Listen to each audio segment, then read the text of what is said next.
So after that Steelers debacle where the Vikings almost blew a 29-point lead, which would have been the largest deficit erased in NFL history, I just wanted to free flow and freestyle. Like, why is this team like this? Like, what? Why?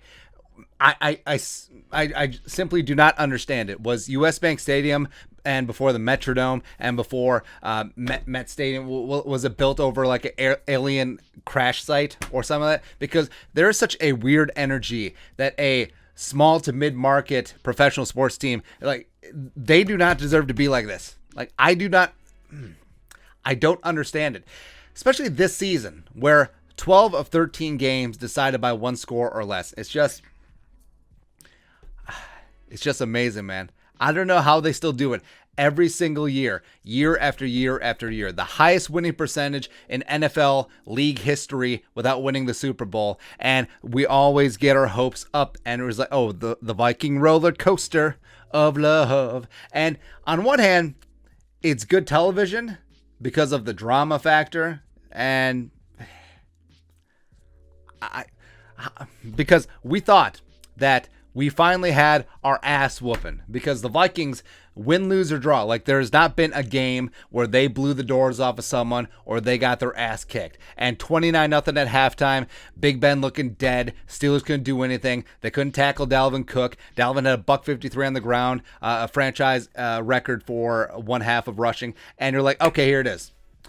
40-0, 50-0, 50 burger or something, and just big time kick ass. But no, you get outscored, what, 28-7 in the second half. You let the Steelers come roaring on back, just dead ass Big Ben, just he can't even get the snap from Kendrick Green, the pride of Illinois, who I liked in the draft, except he's not a center, he's a better guard. Why? Like, again, why? And yes, a win is a win is a win, and it counts the same in the standings if they won by the skin of their teeth like they did, or if they won by 60 points. But just the drama factor, man. Save the drama for your llama and your mama. I don't know why you have a llama. It's very interesting. At least you have a personality. But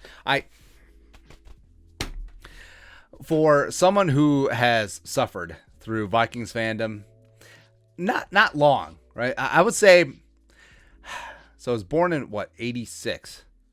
And I would say I probably became a full-fledged Vikings fan around 6 or 7, right? Because when you're a kid, like, you don't really pay attention to sports. You just cheer for who your parents cheer for and your grandparents. And that's what happened to me. But then I was invested. And then Randy Moss came. And the 98 Vikings. That was the first time I really remember rooting for a team. And here we go, getting our hopes up every single game. Just an ass kicking. Just a curb stomping every single week. Randy Moss 15-1. Danny Green, Brian Billick, Chris Carter, Randall Cunningham formerly installing granite countertops. Woo!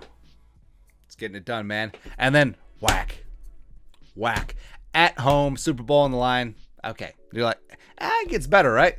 I mean, the Vikings were to 4 Super Bowls. I mean, yeah, they lost 4, but we're gonna get back to 1, and in my lifetime, and then maybe we'll win. Even though the Vikings haven't been to Super Bowl since 1977, and then 41 down it, and then the Saints 2009, and then 38-7, and then Shank at the Bank, and all the mess where we've said this numerous times on here, and I feel like it's definitely true. That's why we keep saying it.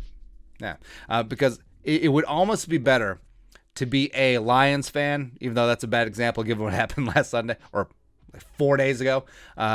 Being a Lions fan, being a Jets fan, being a Browns fan, where every single year, minus the Browns, last year was Stefanski, they were good.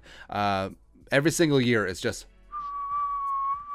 you have low expectations, low baseline, and you're right there. It's like, hey, you expect your team to win 4 games. If they win 5, yay. If they win 3, yay, better draft pick.